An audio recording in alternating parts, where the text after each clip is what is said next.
Hello dear students, welcome to all. Today we are going to start our plus 1 class physics chapter 1. In previous videos we discussed about class plus 2. So for class plus 1 we are going to start from our first chapter, and that is physical world. Dear students, this chapter is not so much important for the examination, but if you want to continue your study with physics, then it is very important. So let's start our this first chapter. In this chapter we will discuss about physics, what is physics, where did it came from, okay, about forces, fundamental forces, and the discovery by the scientists. So let's start our today topics. तो बच्चों, सबसे पहले हम बात करते हैं कि physics आया कहाँ से। तो फिजिक्स आया है साइंस से, क्योंकि फिजिक्स साइंस का एक भाग है, उसका एक हिस्सा है। तो देखिए, सबसे पहले हम पढ़ लेते हैं साइंस के बारे में। साइंस एक सिस्टमेटिक स्टडी करवाता है हमें किसी भी चीज़ की, जैसे कोई फैक्ट्स है, कोई इवेंट्स है, या कुछ भी जो हमारे चारों ओर घट रहा है, या कुछ भी जो हमारे चारों ओर हो रहा है, उसके बारे में एक सिस्टम के अनुसार हमें जो स्टडी कराए, हमें जो इन्फॉर्मेशन दे, है ना, हम उसे कहेंगे साइंस। साइंस को एक लैटिन भाषा का वर्ड है जिसका नाम है साइंटिया, वहां से लिया गया है। ठीक है बच्चों, हम इसके बारे में पढ़ते हैं। देखिए कि it is a systematic study of facts, events and happening things around us, कि ये किसी भी तथ्य की, फैक्ट्स की, इवेंट्स कोई भी घटना है, या हैपनिंग थिंग्स अराउंड अस, जो भी हमारे चारों ओर हो रहा है उसके बारे में एक हमें सिस्टमेटिक तरीके से इंफॉर्मेशन प्रोवाइड करवाना साइंस की ही देन है। ये कहाँ से आया? तो यह है बच्चों लैटिन भाषा का जो वर्ड था साइंटिया। ठीक है, इसको हमने लैटिन भाषा के वर्ड साइंटिया से लिया है, जिसका मतलब था टू नो, जानना। ठीक है बच्चों, और जो दूसरी लैंग्वेजेस थी, जैसे कि संस्कृत के अंदर वर्ड था विजनान, और अरेबिक के अंदर जो वर्ड था वो था इलम। इन दोनों के ही जो सिमिलर मीनिंग थे वो थे आपके नॉलेज। ठीक है बच्चों, आई होप आपको ये समझ में आएगा। अब इसी से आगे आपका ब्रांचेस शुरू हो जाती है, फिजिक्स भी इसी की ब्रांच है। अब साइंस के दो पार्ट आते हैं आपके, लाइफ साइंस और फिजिकल साइंस। लाइफ साइंस के अंदर जो आपके लिविंग चीजें हैं, और फिजिकल के अंदर जो आपके नॉन लिविंग्स हैं। अब हम उनको डिटेल से थोड़ा पढ़ेंगे। अब हम साइंस को एक छोटे से फ्लो चार्ट के तौर पर मैं आपको समझाना चाहूंगा, ताकि आपको थोड़ा सा आसानी हो। देखिए, साइंस को हम दो भागों में बांटते हैं, लाइफ साइंस और फिजिकल साइंस। मैंने बताया था लाइफ साइंस में वो चीजें होंगी जो लिविंग होगी, और फिजिकल साइंस में वो होगा जो नॉन लिविंग होगा बच्चों। अब लाइफ साइंस को भी आगे हमने बांटा है, इसको हम बोलते हैं बायोलॉजी। आपने 10th क्लास में देखा होगा कि साइंस के अंदर आपके 3 भाग थे, केमिस्ट्री, बायोलॉजी और फिजिक्स। अब प्लस 1 में आने के बाद में ये तीनों ही अपनी अलग अलग ब्रांचेस के अंदर डिवाइड हो जाती है। फिजिक्स अलग हो जाती है, केमिस्ट्री अलग, और बायोलॉजी अलग। ठीक है बच्चों, तो बायोलॉजी, फिजिक्स और केमिस्ट्री। देखिए, फिजिक्स और केमिस्ट्री आपके फिजिकल साइंस का पार्ट है, और बायोलॉजी आपके लाइफ साइंस का बच्चों पार्ट है। अब बायोलॉजी के अंदर क्या आता है? बिहेवियर ऑफ लिविंग थिंग्स, कि जो भी जीवित चीजें हैं उनका बिहेवियर क्या है, हम उसके अंदर इन सब चीजों को लेकर चलते हैं। देखिए, आप सभी को इतना तो पता है ना कि लिविंग किसे कहते हैं और नॉन लिविंग किसे कहते हैं। तो जो भी आपकी लिविंग चीजें हैं उनके बारे में स्टडी करना, वो आपके बायोलॉजी के अंदर आएगा बच्चों। जैसे कि आपके आगे ये बायोलॉजी भी डिवाइडेड हो जाता है, जैसे जूलॉजी और बॉटनी। ठीक है, अब आते हैं हम फिजिकल साइंस के पार्ट फिजिक्स पर, जिसको आज हम पढ़ने जा रहे हैं, जिसकी हम पहली यूनिट शुरू करने जा रहे हैं। तो फिजिक्स है बच्चों स्टडी ऑफ नेचुरल वर्ल्ड। देखिए, नेचर बहुत बड़ी है, और हम इसके प्रत्येक पहलू को रिसर्च कर रहे हैं, उसके बारे में हम स्टडी कर रहे हैं, तभी तो साइंस एंड टेक्नोलॉजी आगे बढ़ती जा रही है। ठीक है, आप आज से 100 साल पहले जाएं और आप आज के समय को देखें कि साइंस ने कितनी तरक्की कर ली है। वो सब हुआ है कि हमने उसके बारे में गहन तौर से स्टडी की है बच्चों। Study of natural world, concept of जैसे टाइम का क्या कॉन्सेप्ट रहा है, मोशन का क्या कॉन्सेप्ट रहा है और एनर्जी का, ऐसे बहुत से हैं। तो इन सभी के बारे में स्टडी करना ये फिजिक्स का ही काम है। सेकंड है केमिस्ट्री। देखिए आपने 10th क्लास में पढ़ी थी ना केमिस्ट्री, उसमें स्ट्रक्चर किस प्रकार बनाते हैं, कंपाउंड्स किस प्रकार बनाते हैं, है ना, कंपोजिशन किस प्रकार उनकी निकालते हैं, उनको बनाते हैं। तो इन सभी के बारे में डिटेल से जो हमें बताए वो उसे हम कहेंगे केमिस्ट्री। तो बच्चों ये था हमारा साइंस का पार्ट। अब हम जो इसकी ब्रांच है फिजिक्स, उसके बारे में थोड़ा सा पर्सनली और पढ़ लेते हैं। देखो जो फिजिक्स है वो क्या है, ब्रांच ऑफ साइंस है। ये वो ब्रांच है जो हमें नेचर और नेचर के अंदर होने वाली प्रत्येक घटनाओं के बारे में हमें अवगत कराए, उनसे डील कराए। It is a branch of science which deals with nature and natural phenomena, कि जो नेचर में घटने वाले जो भी फिनोमिना है उनके बारे में हमें जो स्टडी कराए, जो डील करवाए, उसे हम फिजिक्स कहते हैं। जिस प्रकार साइंस लैटिन भाषा का एक वर्ड था, उसी प्रकार जो फिजिक्स है आपका, ये आपका ग्रीक भाषा है उसका एक वर्ड है जो कि है आपका फ्यूसिस। ठीक है बच्चों, जिसका मतलब होता है नेचर। ठीक है, और आपने संस्कृत के अंदर सुना होगा, हम बोलते हैं भौतिकी, भौतिकी विज्ञान आपने सुना होगा। तो वो जो भौतिकी है वो आपका संस्कृत वर्ड है जिसका मतलब होता है फिजिकल वर्ल्ड के बारे में स्टडी करना। अब देखिए फिजिक्स है, अब ये हमें डील करवाएगी किसके बारे में, नेचर के बारे में। तो नेचर के बारे में हम कुछ भी पढ़ेंगे, जैसे मैंने अभी बताया था टाइम का कॉन्सेप्ट है, मोशन का कॉन्सेप्ट है, या कुछ भी ऐसा कॉन्सेप्ट है जिसके बारे में हमने रिसर्च करनी है, तो उसके लिए साइंटिफिक मेथड की जरूरत होती है। क्योंकि साइंस को भी हम क्या करते हैं, जो ऑब्जर्वेशन करते हैं उनको किसी रिसर्च के आधार पर, किसी एक्सपेरिमेंट के आधार पर लेकर आते हैं ना। तो इन सब को करने के लिए एक साइंटिफिक मेथड की जरूरत होती है। वो कौन कौन से मेथड्स हैं वो अब आगे करने जा रहे हैं। अब देखो बच्चों, अब हम साइंटिफिक मेथड्स के अंदर क्या क्या चीजें करते हैं देखिएगा। सबसे पहला आता है आपका ऑब्जर्वेशन। ऑब्जर्वेशन यानी आप किसी भी चीज को देख रहे हैं, कोई भी चीज नेचर के अंदर हो रही है, आप उसको ऑब्जर्व कर रहे हैं कि ये वो किस प्रकार रही है। तो हम एक छोटा सा उदाहरण लेते हैं, जैसे कि मान लो हमने लिक्विड ले लिए, लिक्विड हमने एक वाटर लिया और हमने लिक्विड मान लो ऑयल भी ले लिया। तो हम उन दोनों के अंदर एक्सपेरिमेंट करते हैं कि ज्यादा कौन फ्लो करेगा। अगर हम उनको किसी बर्तन में रखते हैं, इक्वल बर्तन में, किसी भी, चाहे वो गिलास हो सकता है, अगर हम उनको नीचे गिराएं तो कौन ज्यादा स्पीड से फ्लो करता है। तो हम उसको देख कर क्या लगाते हैं, ऑब्जर्वेशन। देखिए सिंपली हम बता देंगे कि ऑयल की बजाय, तेल की बजाय जो वाटर है वो काफी स्पीड से जाएगा, लेकिन क्या वो अगर सरफेस बिल्कुल प्लेन होगा तो क्या भी वो फ्लो कर पाएंगे। फिर ये हमारी ऑब्जर्वेशन पे आता है ना, कि अगर कोई मान लो इंक्लाइंड प्लेन होता है तो वहां पर जो है वाटर हो या कोई भी और अदर लिक्विड्स हो वो ट्रेवल कर सकता है। लेकिन अगर वो प्लेन सरफेस है तो उस पे उसका फ्लो कर पाना थोड़ा सा टफ हो जाएगा, क्योंकि अगर आप उस सरफेस पे ज्यादा डालोगे तभी वो सरफेस से बाहर निकलेगा, अदरवाइज अगर आप कम रखेंगे तो सरफेस से नहीं जाएगा। तो ये आपने ऑब्जर्वेशन की। ठीक है, आप कोई भी ये एक्सपेरिमेंट लैब के अंदर भी कर सकते हैं। सेकंड रहेगा कंट्रोल्ड एक्सपेरिमेंट। अब कंट्रोल्ड कैसे बच्चों, कि मान लो हमने वाटर ही ले लिया और हम उसको एक प्लेन सरफेस के ऊपर हमने थोड़ा सा उसमें से डाला, हमने देखा कि पानी मूव नहीं कर रहा है। फिर हम उस सरफेस को थोड़ा सा इंक्लाइंड करवाएंगे, जो प्लेन था हम उसको थोड़ा इंक्लाइंड कराएंगे तो हम देखेंगे जो वाटर है वो फ्लो करना शुरू कर देता है।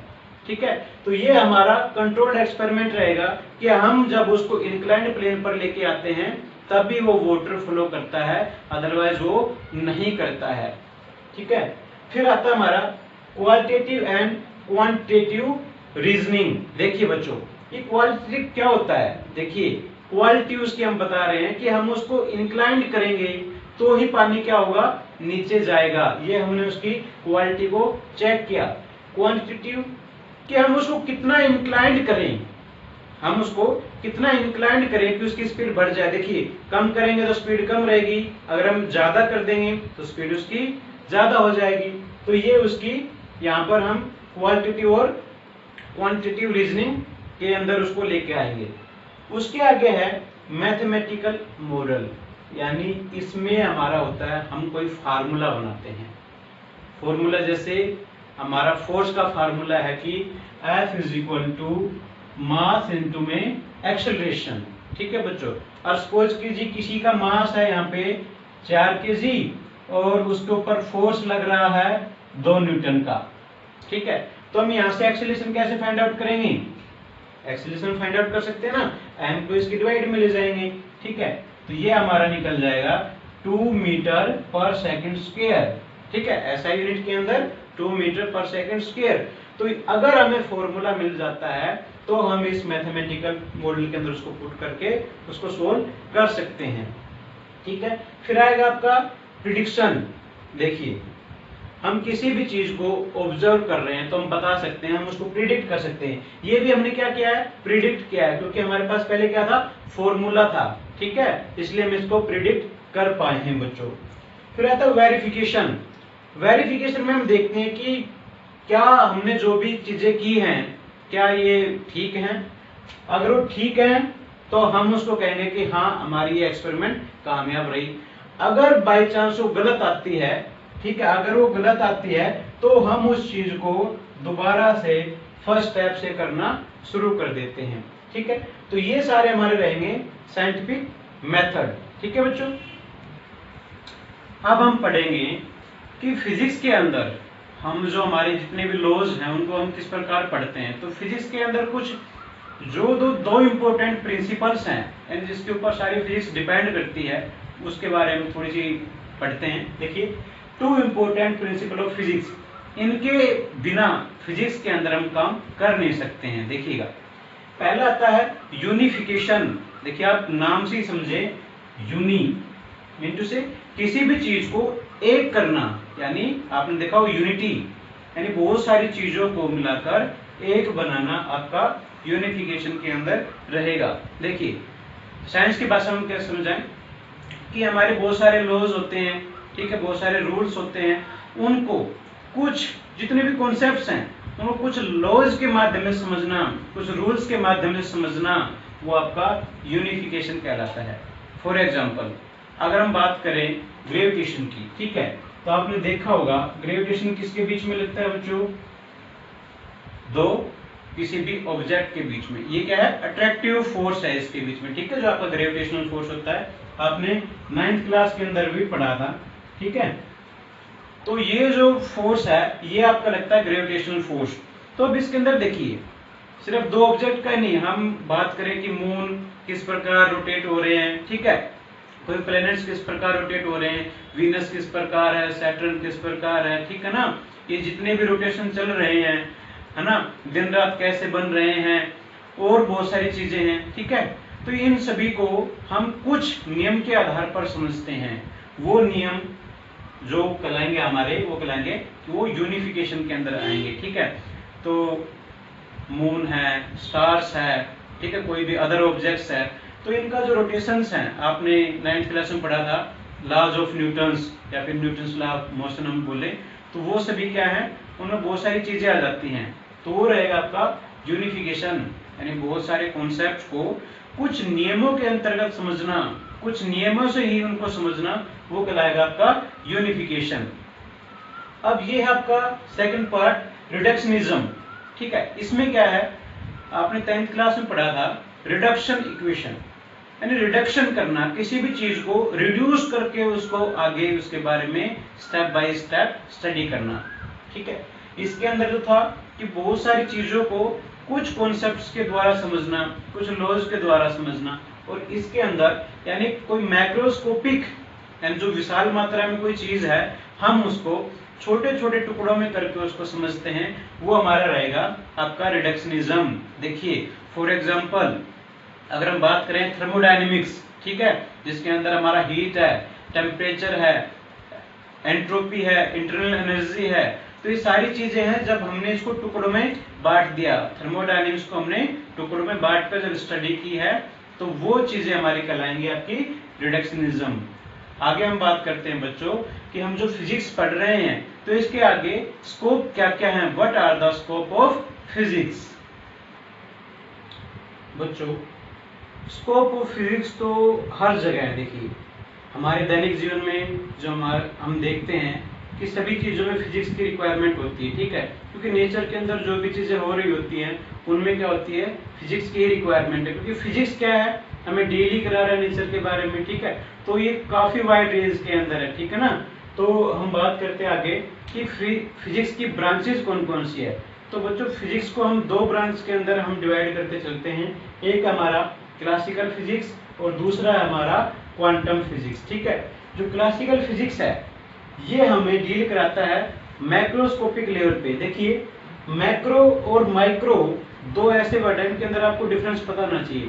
मैक्रो का मतलब होता है विशाल, ठीक है, और माइक्रो का मतलब होता है सूक्ष्म।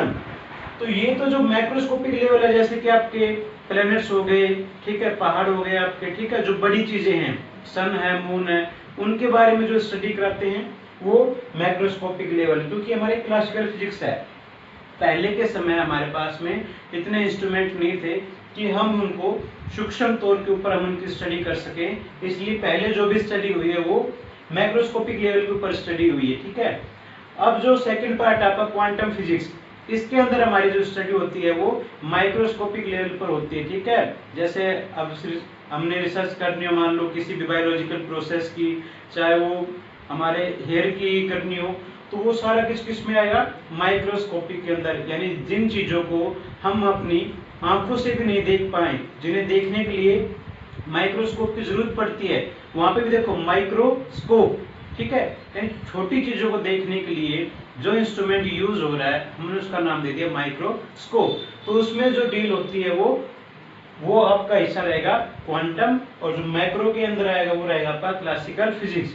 देखिए अब क्लासिकल फिजिक्स को हमने फर्दर डिवाइड किया है मैकेनिक्स के अंदर, ऑप्टिक्स के अंदर, थर्मोडायनेमिक्स और इलेक्ट्रोडायनेमिक्स। देखो बच्चों थर्मोडायनेमिक्स और इलेक्ट्रोडायनेमिक्स, अब ये जो वर्ड है आपका डायनेमिक्स, इसका मतलब होता है इन मोशन, ठीक है, इन मोशन। इसका अपोजिट होता है स्टैटिक, ठीक है, जिसके पीछे स्टैटिक्स लगा मिले वो तो होगा आपका इन रेस्ट, और जिसके पीछे डायनेमिक्स लगा मिले उसका मतलब होगा इन मोशन। देखिए जो मैकेनिक्स है ये क्या डील कराता है, कोई भी जो चीजें हैं, कोई भी जो पार्टिकल, कोई भी मटेरियल बॉडीज मोशन में है, ठीक है, उनके बारे में जो डील कराता है वो सारा आता है आपका मैकेनिक्स में। जैसे आपका लॉ ऑफ ग्रेविटेशन, क्योंकि बेस्ड है किस पे, लॉ ऑफ ग्रेविटेशन पे, ठीक है, न्यूटन का पहला नियम है, दूसरा नियम है, तीसरा नियम है, सब मैकेनिक्स के अंदर ही आते हैं। सेकंड इसका ऑप्टिक्स, ऑप्टिक्स डिपेंड करता है, डील कराता है टोटली हमें लाइट के बारे में। कोई भी इंटरनल रिफ्लेक्शन है, आप इंद्रधनुष देखते हैं, ठीक है, वो भी आपके रिफ्लेक्शन का ही हिस्सा है जो कि ऑप्टिक्स में आएगा। आपके मिरर्स हैं, लेंसेज हैं, ये सारे जो भी फिनोमेनाज हैं जिनके बारे में स्टडी कर रहे हो सारा ऑप्टिक्स में आएगा, ठीक है। अब आता है थर्मोडायनेमिक्स। थर्मो का मतलब होता है हीट से है, ठीक है, कोई भी वस्तु है, कोई भी ऑब्जेक्ट है जो कि हीट, हम जिसके बारे में पता करेंगे, उसके टेम्परेचर के बारे में पता करेंगे, तो टेम्परेचर, हीट, उसकी एंट्रोपी, उसके बारे में जो मैं स्टडी कराए हम उसको लेकर चलेंगे हमारे थर्मोडायनेमिक्स में। वो मोशन में होनी चाहिए, जैसे कि आपका हीट इंजन है, रेफ्रिजरेटर है, जो कि आप आने वाले लेसन्स के अंदर आप पढ़ेंगे। फिर आता है आपका इलेक्ट्रोडायनेमिक्स। देखिए मोशन के अंदर ही रहेंगे ये भी, ठीक है, कोई भी चार्ज पार्टिकल है, मैग्नेटिक पार्टिकल्स है, उनके बारे में स्टडी करना, यानी कोई भी इलेक्ट्रिक और मैग्नेटिक जितने फिनोमेनाज हैं और उनके साथ में अगर चार्ज पार्टिकल जुड़े हुए हैं उनकी स्टडी करना, वो आपका कहलाएगा इलेक्ट्रोडायनेमिक्स। अब बच्चों हम पढ़ने जा रहे हैं कि जो इसके स्कोप है वो हमने देखे कि काफी वाइड वैरायटी के अंदर है। अब इसके जो फिजिक्स के रिलेशन है वो अदर सब्जेक्ट के साथ में किस प्रकार है। देखिए फिजिक्स का जो रिलेशन वो मैथ के अंदर भी आता है, ठीक है, केमिस्ट्री में भी है। हम इसको थोड़ा सा डिटेल में पढ़ लेते हैं। देखिए फिजिक्स का जो रिलेशन है वो दूसरे सब्जेक्ट में किस प्रकार से है। रिलेशन टू मैथ्स, देखिए जो भी मैथ के अंदर फिजिक्स के अंदर जो भी हम इक्वेशंस करते हैं, कोई भी हम थ्योरी करते हैं, तो उसके अंदर जो मैथमेटिकल पोर्शन होता है वो बिना मैथमेटिकल टूल के तो संभव नहीं है। इसलिए फिजिक्स के अंदर मैथ की बहुत ही ज्यादा अहम भूमिका है। जो भी आपके साइन हैं, फॉर्मूले हैं, वो सब हम मैथ से ही लेकर फिजिक्स के अंदर यूज करते हैं। उसके बाद में आता है रिलेशन विद केमिस्ट्री। देखिए केमिस्ट्री के अंदर क्या होता है, हम कोई भी जो स्ट्रक्चर पढ़ते हैं किसी भी एटम्स की, एक्सरे है या कुछ और अदर्स एटॉमिक नंबर है, इन सभी के अंदर अगर हम यूज करते हैं फिजिक्स में तो उसका रिलेशन सीधा सीधा केमिस्ट्री के साथ में है। बायो के साथ में किस प्रकार है, देखिए हम हमारे अगर बॉडी की बात करें तो उसके अंदर जो भी हम सर्च करते हैं या वो माइक्रोस्कोपिक है, देखिए टेलीस्कोप माइक्रोस्कोप है जिससे हम मतलब सूक्ष्म से सूक्ष्म चीजों की चीजें मतलब डिस्कवर कर सकते हैं।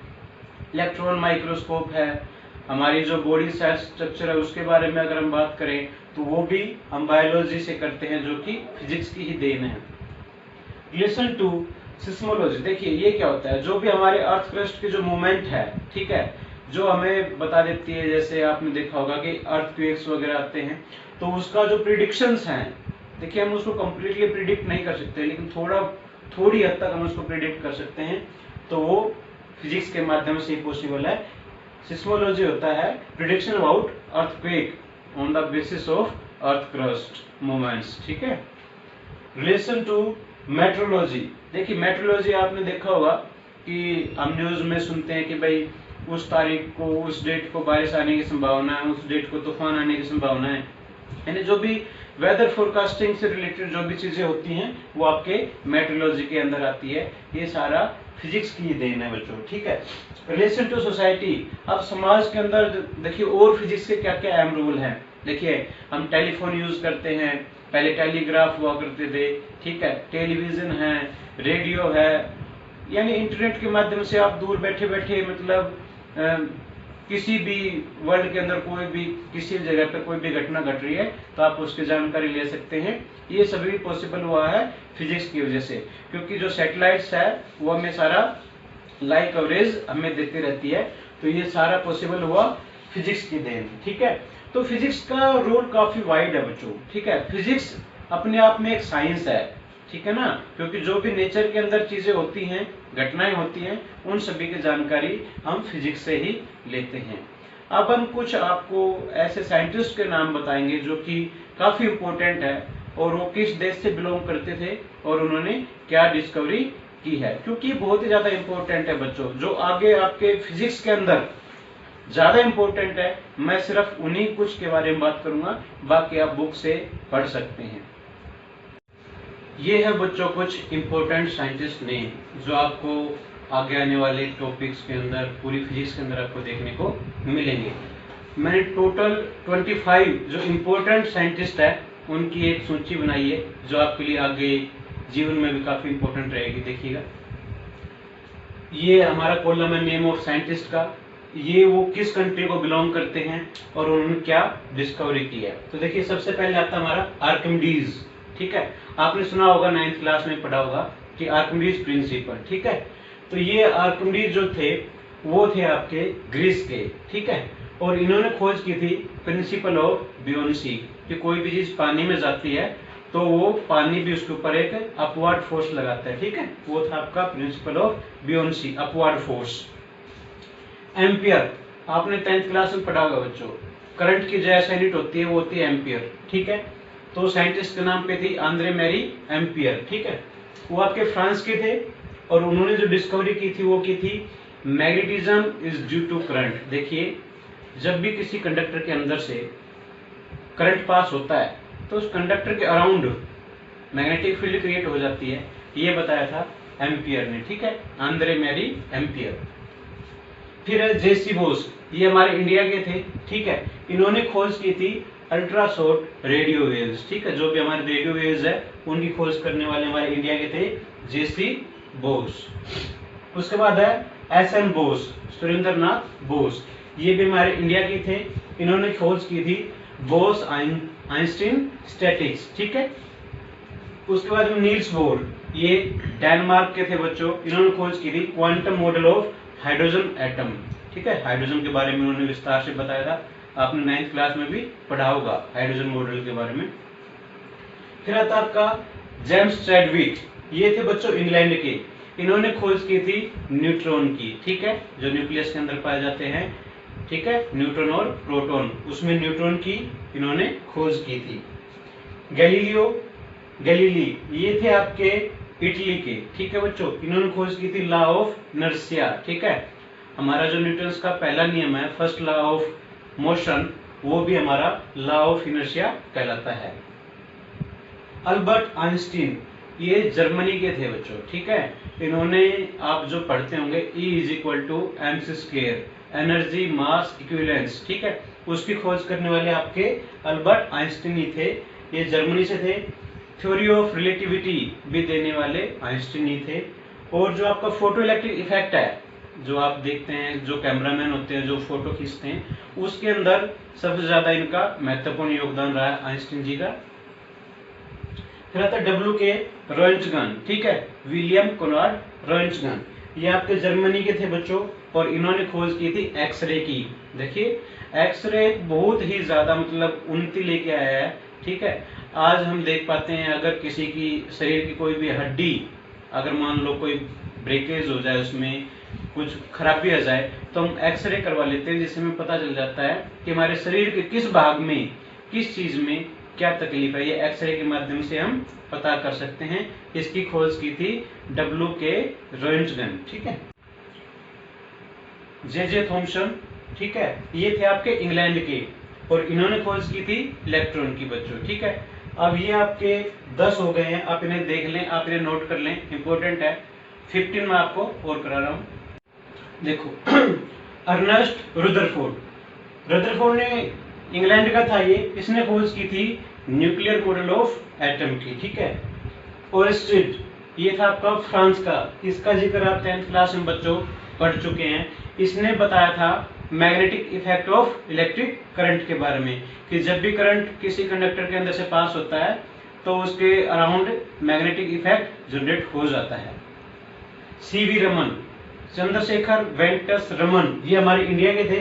इन्होंने खोज की थी इनइलास्टिक स्कैटरिंग ऑफ लाइट, ठीक है।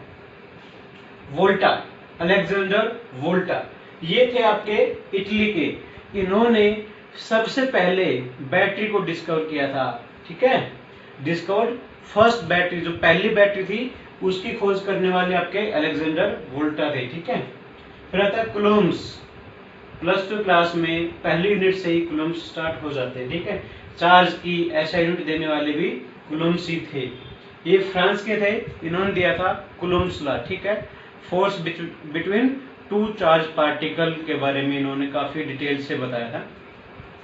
जेम्स वॉट, ठीक है, वॉट भाप का इंजन, जो पहला भाप का इंजन था उसका आविष्कार करने वाले थे जेम्स वॉट, ये इंग्लैंड से बिलोंग करते थे। एल्वा एडिसन, ठीक है बच्चों, ये अमेरिका के थे। इन्होंने इलेक्ट्रिक बल्ब और टेलीग्राफी का आविष्कार किया था, ठीक है। ये बल्ब के आपके आविष्कारक माने जाते हैं, जनक माने जाते हैं। R.A. मिलीकैन, चार्ज की वैल्यू बताने वाले साइंटिस्ट हैं। जो हमारे चार्ज के, एक इलेक्ट्रॉन के अंदर जो चार्ज पाया जाता है, ठीक है, वो कितना पाया जाता है, 1.6 × 10⁻⁻19 कूलम। उस चार्ज की वैल्यू देने वाले थे आपके R.A. मिलीकैन, ये भी आपके अमेरिका के थे। इन्होंने किया था measurement of charge on electron. फिर आता है क्रिस्टन ह्यूजेंस, ठीक है, आप आगे पढ़ेंगे +2 क्लास में ह्यूजेंस प्रिंसिपल के बारे में, BSc में भी आपके आगे काम आएगा, ठीक है। ये हॉलैंड के थे, इन्होंने बताया था वेव थ्योरी ऑफ लाइट के बारे में, ठीक है। इन्होंने जो रे ऑप्टिक्स है आप आगे पढ़ेंगे +2 क्लास में, उसमें वेव और रे ये दो आगे ब्रांच उसकी बढ़ जाएगी, उसके बारे में इन्होंने क्रिस्टन ह्यूजेंस ने बताया था। फिर आता है बहुत ही ज्यादा प्रसिद्ध, ठीक है, सभी लगभग बच्चे इसके बारे में जानते हैं, 6ठी क्लास से ऑनवर्ड इसके बारे में बातें शुरू हो जाती है। ये आपके इसाक न्यूटन, आइजक न्यूटन, ठीक है, ये आपके इंग्लैंड के थे। इन्हीं की वजह से आज हम सभी प्रकार के जो मोशंस है उनके बारे में स्टडी कर पाते हैं, मून के बारे में, ग्रेविटेशन के बारे में, उसको देने वाले law of gravitation, laws of motion, ठीक है, इनके बारे में बताने वाले थे आपके इसाक न्यूटन। इंग्लैंड से बिलोंग करते थे, लॉ ऑफ ग्रेविटेशन दिया, लॉ ऑफ मोशन दिया और रिफ्लेक्टिंग टेलीस्कोप के बारे में भी इन्होंने ही बताया था बच्चों। अब आता है जो माइकल फैराडे, इसका भी आपने 10th क्लास में पढ़ा होगा। माइकल फैराडे इंग्लैंड के थे, इन्होंने दिया था लॉ ऑफ EMI, EMI यानी इलेक्ट्रोमैग्नेटिक इंडक्शन, ठीक है, आपने पढ़ा होगा इलेक्ट्रिक जनरेटर मोटर, तो उसके अंदर इलेक्ट्रोमैग्नेटिक इंडक्शन का यूज हुआ था, ठीक है। और जो पहली इलेक्ट्रिक मोटर थी उसको डिजाइन करने वाली भी आपके माइकल फैराडे थे बच्चों। फिर आता है हेनरिच रुडोल्फ हर्ट्ज, आपने पढ़ा होगा फ्रीक्वेंसी, तो फ्रीक्वेंसी की जो ऐसा यूनिट होती है वो होती है हर्ट्ज, ठीक है, वो इन्हीं साइंटिस्ट की देन है। ये जर्मनी के थे, इन्होंने बताया था इलेक्ट्रोमैग्नेटिक वेव्स के बारे में। वर्नर हेजनबर्ग, ठीक है, ये भी जर्मनी के थे बच्चों, इन्होंने दिया था आपका क्वांटम मैकेनिक्स और अनसर्टेनिटी प्रिंसिपल के बारे में इन्होंने बताया था। अब आता है रॉबर्ट हुक, ये इंग्लैंड के थे, ठीक है, इन्होंने बताया था इलास्टिसिटी ऑफ सॉलिड्स, ठीक है, कि हम सॉलिड वस्तुओं को डिफॉर्म करते हैं तो वो अपनी वो वापस पोजीशन को रिगेन कर लेती है, उनमें उसके बारे में इलास्टिसिटी के बारे में इन्होंने बताया था। और बैलेंस व्हीलों पे वॉच के बारे में भी इन्होंने बताया था भाई। कैवेंडिश, ये थे आपके इंग्लैंड के, इन्होंने जो आप लॉ ऑफ ग्रेविटेशन पढ़ते हैं उसके अंदर जो आपका ग्रेविटेशनल कांस्टेंट है कैपिटल G, उसकी जो एक्सपेरिमेंटल डिटरमिनेशन दी थी वो दी थी आपकी कैवेंडिश ने, ठीक है, ये इंग्लैंड के थे। तो बच्चों ये थे कुछ आपके इंपॉर्टेंट 25 साइंटिस्ट, उनकी कंट्री और उनसे रिलेटेड डिस्कवरीज, ठीक है। आई होप आपको ये अच्छा लगा होगा, ठीक है। अब हम बात करते हैं कि हमारे जो नेचर के अंदर है वो फोर्सेस कितने प्रकार के हैं, यानी फंडामेंटल फोर्सेस कितने प्रकार के हैं। तो बच्चों देखिए, अभी तक सिर्फ 4 प्रकार के फोर्सेस ही पाए गए हैं, अभी इसका 5वां टाइप्स हमें नहीं मिला है। वो 4 टाइप्स कौन कौन से हैं? Gravitational force, electromagnetic force, weak nuclear और स्ट्रॉन्ग न्यूक्लियर फोर्स, ठीक है, ये 4 हमारे पास टाइप्स हैं। अब अगर हम इनको रेंज के हिसाब से लें तो मानो कि ग्रेविटेशनल फोर्स की यूनिट अगर 1 है, अगर इसकी रेंज मान लो 1 यूनिट है, तो देखिएगा जो वीक न्यूक्लियर फोर्स रहेगा उसकी जो रेंज रहेगी वो इससे ग्रेविटेशनल फोर्स से 10⁻25 टाइम्स ज्यादा रहेगी। ग्रेविटेशनल फोर्स हमारी नेचर का सबसे वीकेस्ट फोर्स है ये, ठीक है। और अगर हम इलेक्ट्रोमैग्नेटिक फोर्स की बात करें तो ये इससे 10⁻36 टाइम ज्यादा पावरफुल है। और वीक न्यूक्लियर फोर्स और हमारा इलेक्ट्रोमैग्नेटिक के अंदर अगर हम रिलेशन बताएं तो वीक से इलेक्ट्रोमैग्नेटिक 10⁻13 टाइम्स मोर स्ट्रोंगर है। ग्रेविटेशनल फोर्स से हमारा जो स्ट्रॉन्ग न्यूक्लियर फोर्स है वो हमारा 10⁻38 टाइम्स मोर स्ट्रोंगर है as compare to gravitational force. और जो हमारा स्ट्रॉन्ग न्यूक्लियर फोर्स है वो इलेक्ट्रोमैग्नेटिक और वीक न्यूक्लियर फोर्स दोनों से ही स्ट्रॉन्ग है। वीक न्यूक्लियर फोर्स से उसके जो स्ट्रॉन्गेस्ट है वो है आपका 10⁻13 टाइम्स और इससे जो है वो है 10⁻11 टाइम्स, ठीक है। अब इलेक्ट्रोमैग्नेटिक और स्ट्रॉन्ग के बीच में जो रिलेशन है वो 10⁻2 टाइम्स ज्यादा स्ट्रॉन्ग है स्ट्रॉन्ग न्यूक्लियर फोर्स। अब हम इन फोर्स को डिटेल के अंदर पढ़ते हैं 1 by 1। देखिए सबसे पहले हम बात करते हैं ग्रेविटेशनल फोर्स की, ठीक है। अब जो ग्रेविटेशनल फोर्स है जो कि आप 9th क्लास में पढ़ चुके हैं, ये दो मासेस के बीच में लगता है, ठीक है, कोई भी जो ऑब्जेक्ट है उनके बीच में लगता है। और ये क्या करता है, कि जो फोर्स है वो डायरेक्टली प्रोपोर्शनल होता है किसके, प्रोडक्ट ऑफ मासेस के, ठीक है, और इनवर्सली प्रोपोर्शनल होता है उनके बीच के डिस्टेंस के स्क्वायर के, ठीक है। जैसे सपोज करते हैं हमारे पास दो कोई भी यहाँ पे मास है, ठीक है, दो ऑब्जेक्ट है और ऑब्जेक्ट का क्या मास है, एक हम m मान लेते हैं m1, एक m2, ठीक है, ये इनके बीच का डिस्टेंस है r। तो जो फोर्स है इन दोनों जो आपके ऑब्जेक्ट इनके मासेस के प्रोडक्ट के डायरेक्टली प्रोपोर्शनल होता है और जिनके बीच का डिस्टेंस है उसके इनवर्सली प्रोपोर्शनल होता है, ठीक है। जब हम ये दो इक्वेशन को एक साथ कंबाइन करते हैं फ्रॉम 1 and 2, तो हमें कुछ इस प्रकार की टर्म मिलती है कि f is directly proportional to m1 m2 upon में r square, and when we remove this proportionality sign we will get g। This g is known as gravitational constant, ठीक है, और इसकी जो वैल्यू होती है वो होती है आपकी g की 6.67 into 10⁻⁻11। अब देखिए इसके हिसाब से हम इसकी क्या निकालेंगे, जो आप डायमेंशंस निकालते हैं उसके अंदर इसकी SI यूनिट्स भी इसके साथ में लिखते हैं, तो क्या रहेगी आपकी न्यूटन मीटर स्क्वायर, और जो मास है वो क्या रहेंगे आपके पर केजी स्क्वायर, ठीक है बच्चों। अब ये जो फोर्स है ग्रेविटेशनल फोर्स, ये अट्रैक्टिव नेचर का होता है, ठीक है, चाहे मास कितने ही दूर हो, ऑब्जेक्ट कितने ही दूर हो, उनके बीच में जो फोर्स रहेगा वो अट्रैक्टिव नेचर का रहेगा, ठीक है, रिपल्सिव नेचर का इसमें फोर्स नहीं लगता है, ठीक है। Force is directly proportional to product of masses, जो मैंने अभी बताया, force is directly proportional to product of masses, ठीक है। It obeys inverse square law, क्योंकि इनवर्स स्क्वायर लॉ इसलिए ओबे करता है क्योंकि जो इनके बीच का डिस्टेंस है r, उसके स्क्वायर के इनवर्स होता है ये जो ग्रेविटेशनल फोर्स होता है, ठीक है। फिर है कि it is long range force, ठीक है, इसकी रेंज बहुत विशाल होती है, बहुत दूर होती है। देखिए अर्थ और मून के बीच में भी ग्रेविटेशनल फोर्स लगता है, तो आपने देखा होगा कि सी यानी समुद्र के अंदर जो पानी का लेवल है वो अप एंड डाउन होता रहता है, जिसकी वजह से समुद्र के अंदर टाइड्स आते हैं। It's also due to the gravitational pull by the moon, ठीक है, तो ये काफी इसकी रेंज काफी हाई है, ठीक है ना। All the planets are moving, तो it is due to gravitational force, ठीक है। It is central force, central force means कि ये सेंटर के साथ में लगता है, ठीक है, यानी जैसे ये इनका ऑब्जेक्ट है तो इसी लाइनिंग के अंदर क्या करेगा, ये फोर्स लगेगा। ये नहीं कि ये दो यहाँ पे कोई भी ऑब्जेक्ट है और इनके मास m1 m2 है और ये फोर्स इधर लग जाएगा, नहीं, ये फोर्स इनके हमेशा क्या रहेगा, सेंटर के अंदर ही रहेगा ये फोर्स, ठीक है। तो ये था आपका ग्रेविटेशनल फोर्स।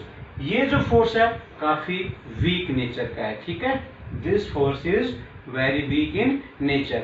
अब हम इसका सेकंड पढ़ेंगे इलेक्ट्रोमैग्नेटिक फोर्स। अब सेकंड हमारा इलेक्ट्रोमैग्नेटिक फोर्स, देखिए आप अगली क्लास में पढ़ेंगे कूलम्ब्स लॉ, ठीक है। अभी हमने पढ़ा ग्रेविटेशनल फोर्स, उसमें जो फोर्स था वो लग रहा था बिटवीन टू मासेस, ठीक है, और जो फोर्स था वो डायरेक्टली प्रोपोर्शनल था किसके, प्रोडक्ट ऑफ टू मासेस के। अब यहाँ पे मासेस के जगह क्या आ जाएगा, चार्जेस आ जाएगा, ठीक है, थोड़ा सा इसमें डिफरेंस रहेगा, ठीक है। अब वो जो था फोर्स वो अट्रैक्टिव नेचर का था, लेकिन ये अट्रैक्टिव और रिपल्सिव दोनों नेचर का हो सकता है, डिपेंड करता है कि आपका चार्ज क्या है। अगर लाइक चार्ज है, प्लस प्लस है, तो क्या रहेगा, रिपल्सिव नेचर का रहेगा, और अगर आपका प्लस माइनस है तो वो अट्रैक्टिव नेचर का रहेगा बच्चों, ठीक है। उसमें जो फोर्स था वो डायरेक्टली प्रोपोर्शनल था किसके, प्रोडक्ट ऑफ मासेस के, लेकिन इसमें क्या रहेगा, फोर्स इज डायरेक्टली प्रोपोर्शनल किसके, दो हम कोई भी चार्ज लेते हैं वो Q1 Q2, मान लीजिए हमारा ये तो है Q1 और ये हमारा Q2, ठीक है, तो इनका जो प्रोडक्ट रहेगा उसके डायरेक्टली प्रोपोर्शनल रहेगा ये आपका इलेक्ट्रोमैग्नेटिक फोर्स, ठीक है। और इनके बीच का जो डिस्टेंस रहेगा r, उसके क्या रहेगा, इनवर्सली प्रोपोर्शनल रहेगा, ठीक है भाई। जब हम ये डायरेक्टली का ये साइन रिमूव करते हैं तो इसकी जगह आ जाता है F is equal to K, ठीक है, क्या आ गया हमारा K Q1 Q2 अपॉन में R स्क्वायर। अब ये जो K होता है ये बराबर होता है 1 अपॉन में 4 पाई एप्सिलॉन नॉट। क्या? 1/4 पाई एप्सिलॉन नॉट। ठीक है, इसकी जो वैल्यू है वो होती है 9 × 10⁹ ठीक है, आप +2 क्लास के अंदर इसे काफी डिटेल में पढ़ने वाले हैं बच्चों। ठीक है, तो इन दोनों में फर्क क्या है ग्रेविटेशनल मेरिट्स में, कि ये चार्जेस के डायरेक्टली प्रोपोर्शनल है और वो मासेस के प्रोडक्ट के था, और ये चार्जेस के प्रोडक्ट के हैं। वो भी इनवर्स स्क्वायर लॉ को फॉलो करता था, ये भी इनवर्स स्क्वायर लॉ को ही फॉलो करता है। वो भी लॉन्ग रेंज का फोर्स था, ये भी क्या है, लॉन्ग रेंज का फोर्स है। देखिए इसकी प्रॉपर्टीज मैंने यहाँ पे लिखी हुई है, उसकी प्रॉपर्टीज वहां की इसकी यहाँ है। देखिए इट में भी अट्रैक्टिव और रिपल्सिव। ठीक है, मैंने बताया कि अगर लाइक चार्जेस है तो रिपल्सिव रहेगा, यानी एक जैसा चार्ज है तो, और अगर अपोजिट नेचर के चार्ज है तो अट्रैक्टिव रहेगा। ठीक है, force is directly proportional to product of charges. It obeys inverse square law. Yes, you can see. ठीक है, फोर्स इज इनवर्सली प्रोपोर्शनल है इसके डिस्टेंस के स्क्वायर के। It is long range force, it is also a long range force. ठीक है, it is central force, जैसा मैंने उसमें बताया था कि ये भी हमेशा डायरेक्शन के ऊपर ही करता है। मान लीजिए अगर ये दोनों एक ही उसके हैं तो ये इधर फोर्स लगाएगा और ये इसके इधर अपोजिट रहेंगे, और ये क्या करेंगे, इसको एक दूसरे को अपनी ओर अट्रैक्ट करेंगे। ठीक है, और ये क्या करेंगे, रिपल करेंगे, ये इसको इधर भेजेगा और ये इधर भेजेगा। ठीक है, it is 10⁻30 times stronger than the gravitational force. अब इसकी जो रेंज है वो ग्रेविटेशनल फोर्स से 10⁻36 टाइम्स ज्यादा होती है। ठीक है बच्चों, अब आगे हम करेंगे हमारा वीक न्यूक्लियर फोर्स। अब जो तीसरा इसका फोर्स आता है वो आता है आपका वीक न्यूक्लियर फोर्स। ये जो फोर्स है वैसे तो स्ट्रॉन्ग न्यूक्लियर फोर्स और आपका इलेक्ट्रोमैग्नेटिक फोर्स से काफी वीक होता है, लेकिन आपका जो ग्रेविटेशनल फोर्स है उससे काफी हद तक ये ज्यादा स्ट्रॉन्ग फोर्स होता है। ये जो फोर्स होता है ये बीटा डिके के अंदर काम आता है। बीटा डिके एक बहुत ही स्लो प्रोसेस होती है जिसके अंदर आपके एलिमेंट्री पार्टिकल रिलीज होते हैं, इलेक्ट्रॉन और जो अनचार्ज पार्टिकल होते हैं जिसे आप कहते हैं न्यूट्रिनो। आप इनके बारे में डिटेल से +2 क्लास में बच्चे पढ़ेंगे, अभी आपको याद रखना सिर्फ न्यूट्रिनो। ठीक है, न्यूट्रिनो क्या है, अनचार्ज पार्टिकल होता है। ठीक है, तो पढ़ते हैं इसकी properties. Any process involving neutrino and anti neutrino is governed by weak nuclear force because these particle can experience only weak interaction। क्योंकि ये जो न्यूट्रिनो आपका जो अनचार्ज पार्टिकल है और एंटी न्यूट्रिनो, ठीक है, ये सिर्फ वीक फोर्स के ऊपर ही काम कर सकते हैं। अगर हम इनके बीच में स्ट्रॉन्ग इंटरेक्शन करा देंगे तो काम नहीं करेंगे। ठीक है, it is 10⁻25 times stronger than gravitational force. ठीक है, और अगर हम बात करें जो आपका स्ट्रॉन्ग नेचर का फोर्स जो हम आगे पढ़ेंगे उससे ये काफी ज्यादा वीक है, क्योंकि उसकी जो रेंज होती है वो होती है 10⁻38, और ग्रेविटेशन से बात कर रहे हैं। और जो आपका इलेक्ट्रोमैग्नेटिक था जो हम पढ़ चुके हैं उसकी रेंज थी 10⁻36 time stronger than gravitational force. ठीक है, it operate only a range of 10⁻⁻15 metre. देखो बच्चों 1 मीटर काफी बड़ा हो गया। अब हम बात कर रहे हैं 10⁻⁻15 मीटर, ये काफी छोटी रेंज हो गई। ठीक है, काफी छोटा डिस्टेंस हो गया, ये सिर्फ उसी डिस्टेंस के ऊपर ऑपरेट हो पाते हैं। ठीक है, 10⁻⁻15 को हम क्या बोलते हैं, 1 फेर्मी बोलते हैं, 1 FERMI, 1 फेर्मी इसके बराबर होती है 10⁻⁻15 मीटर के बराबर में होती है। ठीक है, तो काफी शॉर्ट रेंज के फोर्स है।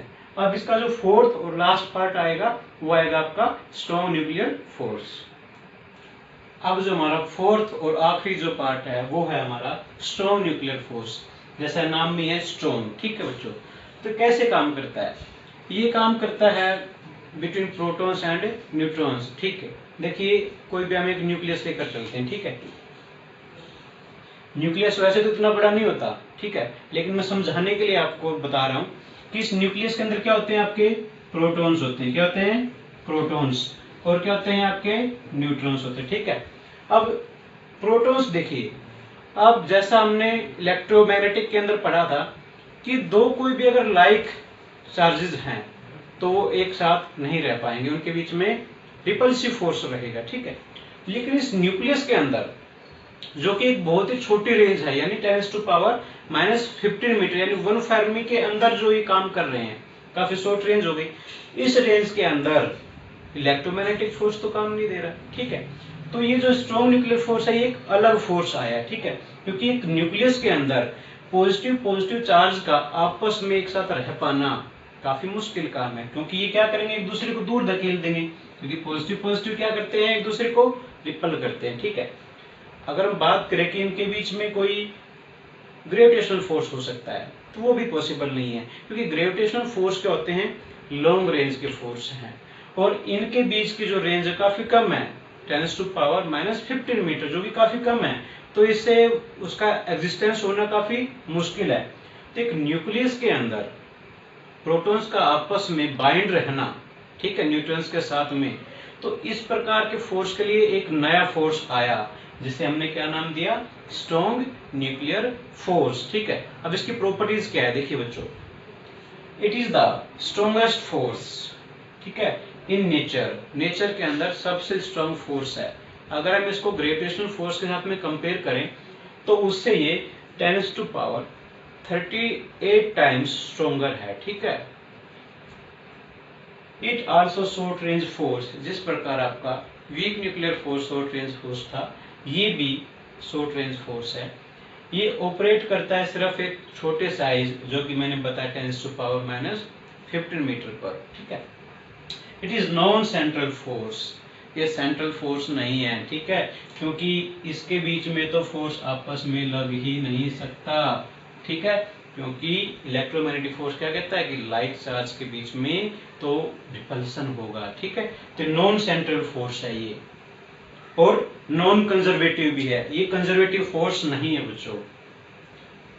It is caused by exchange of particles, ये कब होता है, जब पार्टिकल्स का आपस में एक्सचेंज होता है। ठीक है, it is basically an attractive force, basically क्या है, ये अट्रैक्टिव फोर्स है, लेकिन अगर इनके बीच में डिस्टेंस और कम हो जाए तो ये रिपल्सिव नेचर के आ जाएंगे। ठीक है, but becomes repulsive when distance decrease, जैसे जैसे इनका डिस्टेंस 1 फेर्मी से भी कम होता जाएगा, ठीक है, यानी 0.5 फेर्मी हम लगा लें, तो ये क्या हो जाएगा, रिपल्सिव नेचर का हो जाएगा।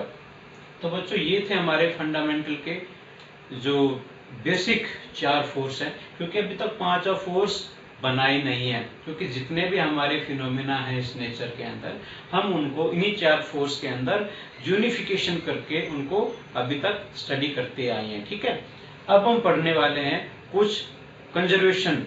ठीक है, जैसे आपने 9th क्लास में पढ़ा था, law of conservation of charge, laws of conservation of mass. ठीक है, उनको थोड़ा सा पढ़ लेते हैं एक बार।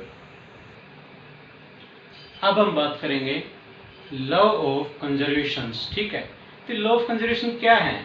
ठीक है, देखिए कोई भी आपकी फिजिकल प्रोसेस आप कर रहे हैं, उसके अंदर कुछ ऐसी क्वांटिटीज होती हैं जो समय के साथ में अनचेंज्ड रहती है। ठीक है, इन्हीं अनचेंज क्वांटिटीज के अंदर क्या ऐसी प्रोसेस रही होगी, कौन से ऐसे लॉज लगे होंगे, ठीक है, उन्हीं को हम बोलते हैं कंजर्वेशन ऑफ लॉज। ठीक है, आप ये प्रीवियस क्लास में जैसे पढ़ चुके हैं law of conservation of mass. ठीक है, ये क्या स्टेट करता है कि मास can neither be created nor be destroyed, ना तो हम मास को बना सकते ना ही हम उसको डिस्ट्रॉय कर सकते। ठीक है, उसी प्रकार एनर्जी है कि energy can neither be created nor be destroyed, it can change its one form to another form. ठीक है, तो ये क्या है, हम कोई भी फिजिकल कार्य करें, ठीक है, कोई भी फिजिकल एक्टिविटी करें, अगर उसमें कोई चीज अनचेंज्ड रहती है विद रिस्पेक्ट टू टाइम, तो कंजर्वेशन क्वांटिटी के अंदर आ जाएगा। ठीक है, law of conservation of charge. ठीक है, जिस प्रकार चार्ज को neither be created nor be destroyed. ठीक है, सभी में लगभग एक ही चीज है कि ना तो हम उस चीज को बना रहे हैं ना ही हम उसको मिटा रहे हैं। ठीक है, लीनियर एंड एंगुलर मोमेंटम। ठीक है, 9th क्लास में हमने पढ़ा होगा law of conservation of momentum. ठीक है, तो उसमें मोमेंटम हमने देखा था कि बिफोर किसी काम को करने से और आफ्टर किसी काम को करने से, ठीक है ना। जैसे कि हम उदाहरण लें कि कोई गन फायर हुई है, ठीक है, तो जब हम उसका मोमेंटम निकालते हैं बिफोर फायर द गन और आफ्टर फायर द गन, तो दोनों को हम क्या रखते हैं, लेफ्ट हैंड साइड को यानी जो हमारी बिफोर फायर थी और आफ्टर जो फायर्ड है, तो क्या रहते हैं, दोनों कंजर्व क्वांटिटीज आती हैं। तो ये कुछ लॉज थे, ठीक है, जो समय के साथ में नहीं बदलती है कुछ क्वांटिटीज, ठीक है बच्चों। तो ये था हमारा आज का topic, lesson number 1। I hope आपको पसंद आया होगा। अगर आपको ये वीडियो अच्छी लगे तो प्लीज़ चैनल को सब्सक्राइब करें, वीडियो को अपने सभी दोस्तों तक शेयर करें। हम आगे आपके लिए लेकर आएंगे यूनिट नंबर 2। तब तक के लिए have a good day, thank you, जय हिंद, जय भारत।